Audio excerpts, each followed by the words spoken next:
Fais le tour du monde, machallah.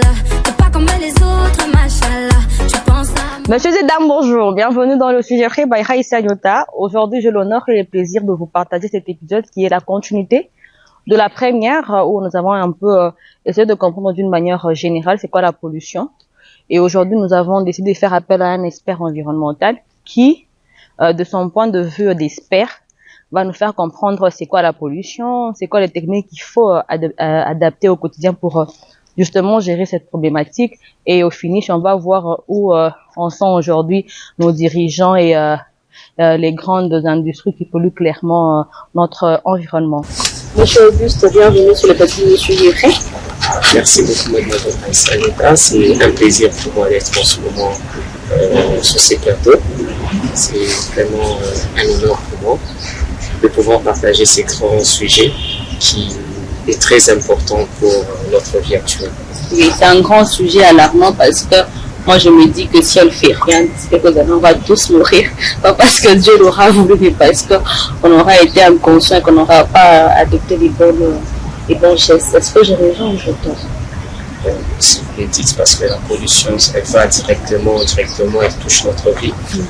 Elle touche la vie des plantes, donc elle touche tout ce qui est sur la terre, donc c'est vraiment un danger. Puisqu'on reçoit un expert, on va en profiter. Est-ce qu'on peut avoir la définition de la pollution?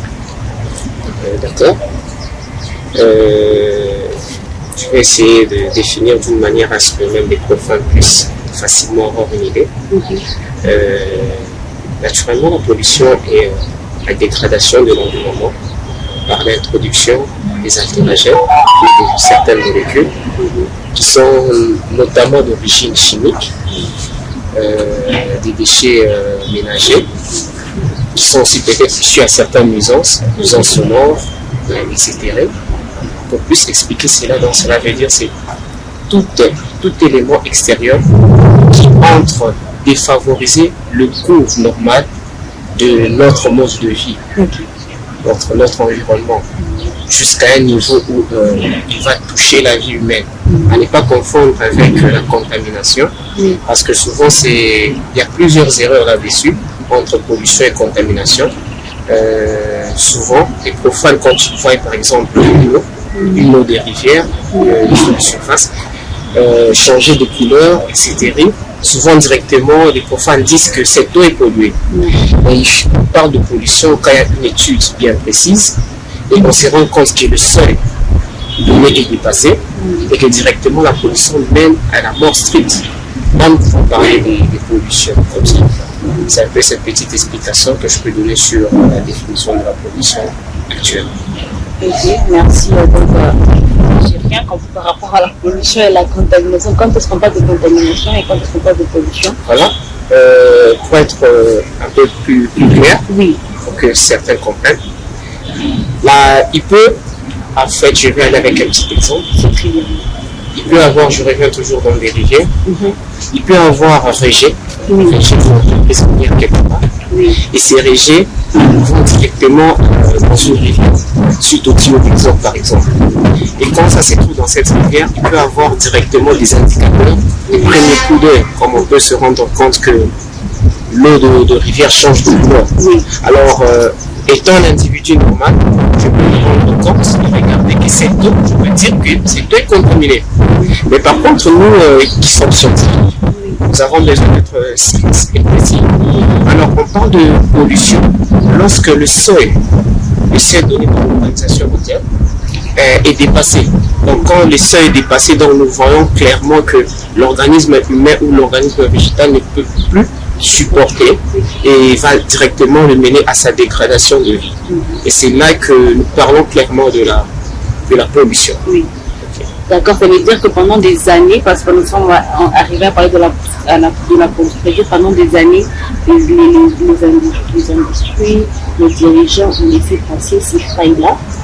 Donc aujourd'hui, on puisse parler de la couche d'ozone qui se détériore, qu'il faut à tout prix essayer de reconstituer. C'est donc ça où étaient les géologues, les différents conseils de ce problème. Vous remarquerez que déjà dans le monde, les sciences environnementales, elles sont récentes. Encore plus récentes ici dans notre pays, en particulier ici à Lubumbashi. Ok. Alors, je me limite sur le terrain, sur les milieux dans lesquels moi j'ai déjà été, donc dans la République démocratique du Congo. Très bien.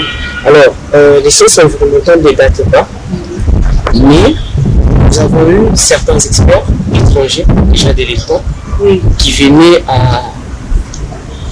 à des certains moments venir faire ces études environnementales, mais dont nous, on essaie de passer un peu cela parce que nous ne savons pas ce qui est vrai.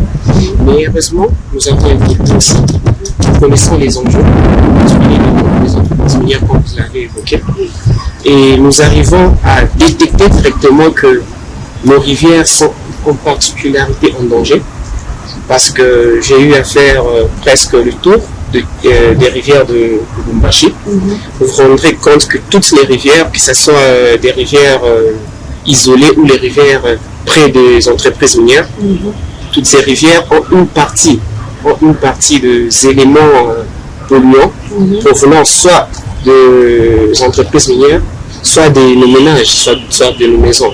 Donc c'est un problème qui touche presque tout le monde. C'est une responsabilité qui va de tout le monde. Parce que quand on parle de pollution aujourd'hui, les gens ne voient que les entreprises minières. Alors ils oublient que le premier pollueur, c'est l'individu lui-même. Parce que déjà, en me levant de mon lit, il y a des déchets que je sécrète. Comment est-ce que je gère ces déchets d'abord de mon corps? Comment je gère ma chambre? Comment je gère mon salon? C'est à partir de ces méthodes-là, quand on comprend toutes ces choses-là, que nous pouvons nous étendre et trouver une solution. Mais heureusement, la science a évolué, nous avons été formés, et je crois que nous pallions déjà à ces complications et nous aurons des solutions, bien sûr avec des événements, des organisations, des émissions comme celle-ci d'avoir chaque mois, parce que ça nous permet aussi de passer le message et de voir chacun d'entre nous directement. Donc c'est un remerciement au nom de la science, quelque chose de très important. Merci beaucoup. Et rapidement, avant de passer à la prochaine question, est-ce qu'on peut avoir une technique qui gérer au mieux nos déchets ménagers? Parce que vu que la faute n'est pas toujours réservée aux individuels, c'est aussi la personne en fait qui doit avoir une certaine forme de gérer les choses pour pallier ensemble cette problématique. Des astuces c'est très particulier, c'est très important en parlant des astuces. En particulier, je vais rester dans la cuisine. L'astuce numéro 1, c'est ce que nous faisons, c'est l'éveil. Donc cet éveil consiste à la compréhension de la connaissance des déchets que nous avons. Alors c'est très important, premièrement, de faire la ségrégation ou la différenciation des déchets déjà dans nos maisons. Donc cela veut dire qu'il faut qu'on connaisse que lorsque nous finissons de faire ces travaux dans la cuisine, nous devons séparer les déchets. Nous devons mettre des déchets, par exemple, métalliques à côté. Donc nous voyons des choses comme des télévisions, des radios, des déchets organiques, dont les légumes, ce qui est les fruits, tout ça là. Et les déchets plastiques, dans les bouteilles. Si déjà, à chaque fois que nous faisons nos travaux à la maison, nous pouvons les séparer déjà, chaque fois, au lieu de les jeter directement, nous les séparons et nous répartissons les poubelles comme cela. Ça, c'est déjà très important parce que ça va faciliter la tri ou la récolte un peu plus avant. Et à part cela, parce que cela va de l'éveil, de la connaissance de ce qu'on doit faire passer, où est le problème congolais. C'est un peu ça dont je me suis rendu compte au cours de mes démarches, c'est qu'il y a certaines personnes qui ne connaissent pas l'enjeu de ces déchets. Donc ils se mettent à jeter cela à gauche et à droite. S'ils comprennent que le plastique fait plus des années et détruit les habitats, détruit beaucoup de choses, peut-être à partir de ce niveau-là, ils peuvent facilement essayer de le gérer comme ceci, comme cela. Donc ça c'est une des astuces. Et l'autre, je peux dire, celle que nous-mêmes dans ma structure, nous avons essayé d'élever, qui est un système plus vaste, un peu, c'est la pyrolyse, un système de pyrolyse. Donc là, il va un peu plus loin. Après le retrait de tous ces déchets, nous essayons de transformer ces déchets dans une matière première. Donc en particulier les déchets plastiques. Donc je me limite. Oui, on essaie de recycler. Nous travaillons cela et nous le rendons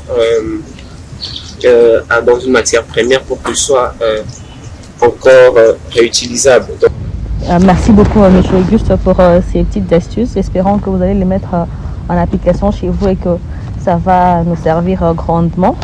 Et passons au défi plus grand, parce que vous dites que la responsabilité est partagée entre deux personnes, entre les ménagers et les industries. À ce jour, vous en tant qu'expert d'abord, pour commencer, c'est quoi les compromis ou c'est quoi les méthodes que vous avez mis ensemble en application entre vous et les gouvernants pour essayer de pallier à cette problématique? Merci pour cette question.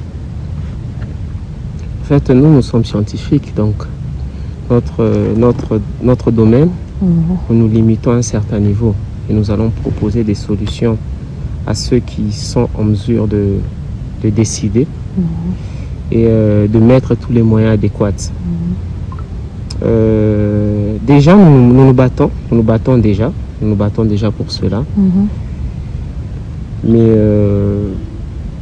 l'évidence est que ce n'est pas à 100% jusque-là dans nos attentes, parce que scientifiques et politiciens, il faut encore beaucoup de cohabitation, beaucoup de discussions, il faut beaucoup de choses. Oui. Mais cela ne nous décourage pas non plus. Et ça nous permet aussi à notre tour d'essayer de nous battre toujours, même de notre côté, de faire quelque chose, en entendant bien sûr que nous ayons ces sourires majestueux de nos dirigeants, que nous attendons avec main ouverte. Donc ça sera très important pour nous jusque-là. Très bien. Et à ce jour, on a entendu parler de la Jet Set et de plusieurs organisations dans ce genre. Il y a les pays en développement d'ailleurs qui ont dit qu'ils n'allaient pas participer à ce genre d'organisation parce qu'ils estiment à ce jour n'avoir pas assez pollué pour mettre en application cette technique-là. Et il y a aussi des rumeurs. Est-ce que c'est vrai que la forêt équatoriale aujourd'hui est l'une des forêts, à part celle aussi amazonienne des États-Unis, de l'Amérique, qui sont en train de maintenir l'humanité en vie? C'est vrai? Ça, c'est une évidence. C'est une évidence.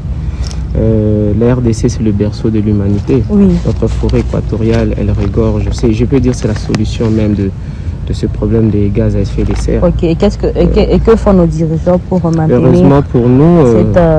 oui, j'y arrive. Heureusement pour nous avons notre ministre de l'Environnement, F. Bazaïma, qui s'est bat en tout cas, dont je donne un coup de chapeau. Elle suit vraiment ces cas à la lettre, parce que ces COP, comme vous les appelez, ces coopérations des nations, sont là bien sûr pour trouver des solutions. Et alors, étant un pays solution, il fallait qu'il puisse avoir de compromis entre les grands pollueurs, les grandes industries, ainsi que nous, les pays solutions, comme on nous appelle bien sûr. Étant un pays solution, avec ces coopérations, nous avons bien sûr, ayant notre représentante, notre ministre, elle a eu à donner les exigences adéquates qu'il faut suivre par des paies de certaines taxes pour pouvoir à chaque instant suivre aller à la suivi de l'état de notre forêt pour que nous maintenons toujours cet équilibre carbone, parce que c'est très important.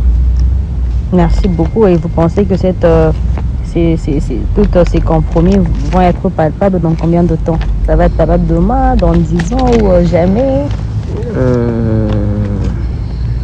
Dire jamais, donc c'est condamné. C'est impossible de dire jamais, parce que déjà nous sommes là pour ça. Notre ministre, elle est là pour ça. C'est pour ça qu'elle se bat. Déjà, ce sont des processus qui sont en cours. Donc, ce sont des choses qui prennent un tout petit peu de temps, parce que un petit sujet, la couche d'ozone était déjà touchée. Donc, il faut encore beaucoup de temps et calculer taux de carbone est émis à chaque instant et voir comment est-ce qu'on peut pallier ou remédier, trouver une solution. Déjà, ces genres de questions ont déjà des solutions. Donc, nous sommes déjà, disons, les décideurs sont déjà en cours de ces grandes solutions. Et je crois que dans quelques années, bien sûr, nous pourrons lutter face à cette problématique qui est très alarmante et inquiétante. Elle est très alarmante, M. Dedam, parce qu'elle touche à nos vies, elle touche à la vie de nos enfants. Nous avons aujourd'hui des enfants qui naissent mal formés et nos santé, même en tant qu'adultes, ne nous remercient pas parce qu'il y a plusieurs équations qui entrent en jeu. On en parlera très prochainement, je suis sûre.